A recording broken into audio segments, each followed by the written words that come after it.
Yun guys, magandang araw. So matagal na tayo walang upload dito sa ating YouTube channel.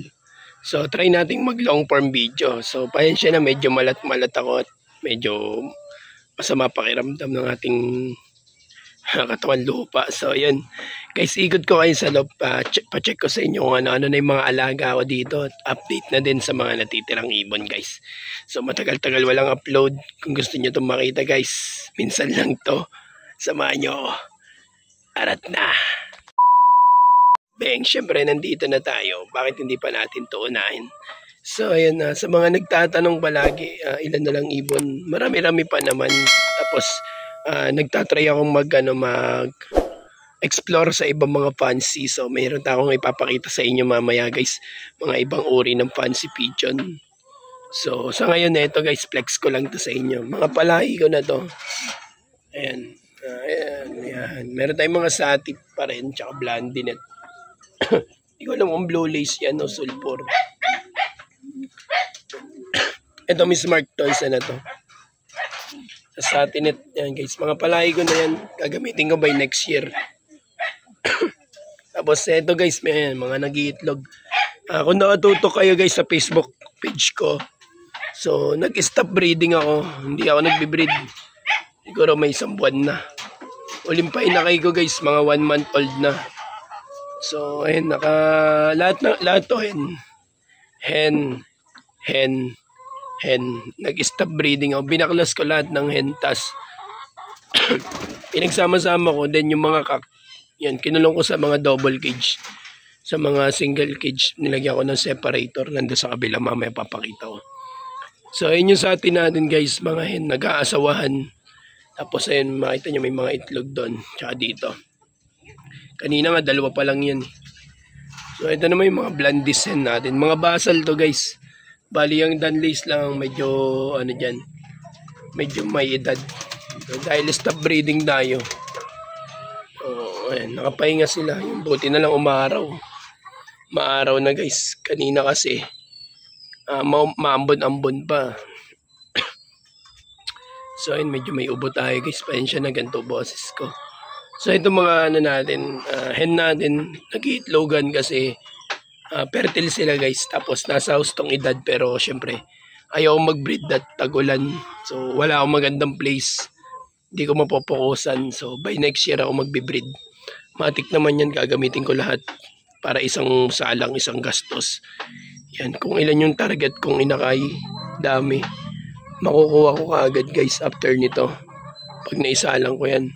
Then ito meron ako dito, mga blandis. Isang sati. Yung mga naglugo na yan. Medyo mismark, pero guys, naghahanap kasi ng quality to, kaya hindi ko may bitawan. Yan. Naghahanap ng quality yan. Yung parang redos na yan.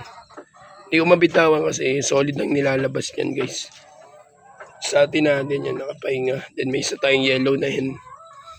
Yan, natitirang yellow sa lap ko, tas bulag pa guys. Mulat sa poll, inakay bulag na yan. So ayun yung aking mga hen na stock bird, tsaka may mga ungender tayo dito. So waiting ako guys kung ano mga magiging gender. At the same time, by next year talaga balagbag ako sa breeding. So ayun, lipat tayo dito sa kabila guys. Ipapakita ko sa inyo. Bang. So yun guys, gaya ng sabi ko, nag-explore ako ng ibang mga fancy. So ito, una sa listahan guys. Meron tayong Danish Tumbler Pigeon. Pair yan, pair. Isang black. Isang black. Tsaka meron tayong recessive red. So maraming nalilito dito guys. Sa TikTok ko, sa Facebook page, nagko-comment sila, German Beauty daw or Iskandaron. So guys, malaki din yung pagkakaitsura sa unang tingin. Parang German Beauty pero hindi. Para din siyang Iskandaron pero hindi. Ang pinakang common talagang totoong lahi nito is Danish Pigeon guys. Yung Danish. So ayun yung ina-explore ko ngayon. Para hindi lang COF yung alaga ko or Oriental Frill, nag-acquire din ako ng ibang breed ng kalapate. Yan, kagaya nga nito. Ayan guys, kung makikita nyo, napaka-solid yun. Tapos yung size niya, malaki lang ng konti sa racing pigeon. At the same time, kung tumindig, parang ang tataas nila talaga. So bali nilagyan ko nga ito ng second floor para kasi nung nakaraan itong pugad nila nandito lang sa baba.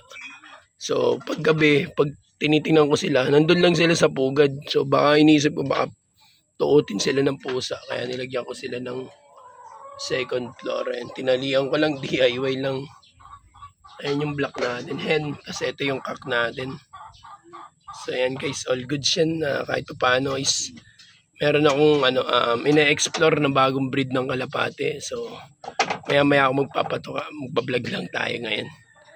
So ayan guys, lilipat tayo dun sa cock section, tapos may papakita pa ako isang pair ng ibang kalapati din guys. So samahan nyo ako guys, tara. Bang. So yun guys, ito malipad tayo dito. So ito yung tinutukoy ko cock section. Ayan, kak.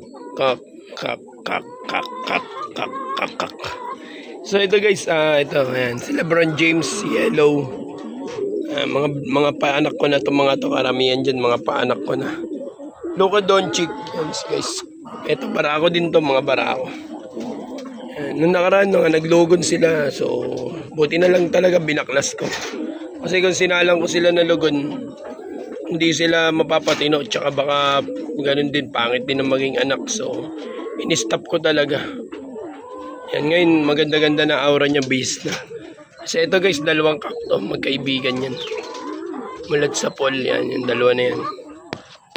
Magkaibigan yan. Magkaedad. Pero ito, ang kapatid nito is itong kabila. Yan, ito, yan. Kapatid niya yung isa. Medyo salbahay, nag-aaway sila, kaya iba kasama nun. Yan, barako din. Gusto may maliit tayo dito, small type. Barako din. Yan. So, ayan, si Austin Reeves. Yan yung balita dito sa loob. Tapos ito guys, meron din tayo palang pang collection lang. Yan, aling kay Tol Bernie. Yan, yan, alam na rin Tol Bernie to. Bronze bar. Pair yan, pair. Hindi naman nangingitlog. Medyo matagal na rin may pugad. So all goods lang din naman kahit di mga itlog. Pang collection lang guys. Kung mapapansin nyo kay Maestro Bigote, mga bronze bar, yon, kaparehas na ng lahi nun. Galing din kay Tol Bernie yun eh. So ito rin yan. Pang collection lang guys. Kasi ito guys, malipat tayo dito. Meron tayo dito. Naku, umitlog. So meron tayo dito guys, yellow, recessive, at saka isang tawag dito, parang red, hindi ko alam, red tiger tawag dyan. So rare color, semi-rare color to sa ngayon. So may one eye cold pero napagaling na natin guys. Pinagsama ko lang kasi dumating yung aking, ito, yung tinutukoy kong may isa pa tayong lahi. Ayan guys, baka mabasag yung itlog ko, kunin ko lang. Guys, sigurado fertile to. Ano to, itlog ng yok. Hindi yok ray niya. Ano nga ba yun? Yan guys, Birmingham Roller. So yung anak niya ng papaanoin natin guys. Yung magiging anak nila ang gagawin nating pliers dito sa loob. So sa ngayon, stock bird muna natin sila dyan. Hindi ko alam kung pag nilagyan kong pugad, pag naglimlim, di mas okay. Papatuloy ko yan. So, Birmingham Roller guys, kumuha ako, nag-acquire ako ng isang pares. Para kahit pa paano is may mapalipad ako dito. Alam nyo naman yan guys, sa mga maalam sa fancy. Alam nyo ang karakteristik ng Birmingham Roller. So, umiikot yan guys pag nasa ere. Ito yung aerial, nag-aerial exhibition sila. Hindi kagaya nung parlor pigeon na sa ground lang na umiikot. Ito hindi, sa air ito guys. So sana lang may nagro-roll talaga kasi pag hindi, aray ko, gagawin natin yung seater. So yun guys, lipat tayo sa kabila. Bang. So yun guys, dahil umitlog, nilagyan ko ng pugad, tsaka nilagyan ko ng itlog nila. So pag naglimlim, all goods. Pag hindi, okay lang, tapon natin. X-clutch tayo.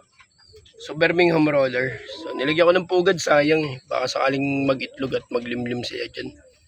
So itlog na pala. Kaka-acquire ko lang nito 2 days ago guys. So ayan nga yung Birmingham roller. Okay na yun guys. Bang. At yun, last but not the least. So ayun, napakita ko na guys. Meron tayo dito mga young bird. Ito yung huling pa young bird ko guys. 1 month old. So all goods na yan. Pasilip lang ito naman. Pasilip lang natin ito. Mga gutom na. Papatukain ko na kasi sila. So meron tayong black lace blondie, Danlace, Sati. Danlace, blondie, Satin at pigeons. So all goods na yan guys. At yun, yun lang naman guys. Lahat ng ko. Papakita ko sa inyo kasi ayun, gaya na sabi ko nga, nag-acquire ako. Nag-explore ako ng mga bagong kalapate. So ayun, may nakuha naman tayo 2 uri ng pansy. Meron tayong tinatawag na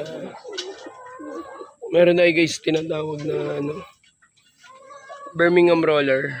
So sana maglimlim, sayang yung itlog nila. At the same time yung Danish pigeon doon sa kabila. So ayun lang guys, at yun. Maraming salamat, sobrang tagal walang upload kaya pinilit ko ngayon talaga mag-upload. Puro shorts lang ina-upload ko dito. So sa ngayon guys, may isa tayong update. Yan, pinaka-updated to guys na video sa YouTube channel natin na October 30, 2025. So ayun guys, maraming salamat. Yun, sana maglimlim. Yan, pag naglimlim yan, all goods guys. Nandyan yung itlog, nilagay ko na. Umitlog pala kagabi, hindi ko pa alam. So yan, pair kasi talaga yan. So ayun lang naman guys, maraming salamat. Peace out. Ingat kayo palagi. Bye.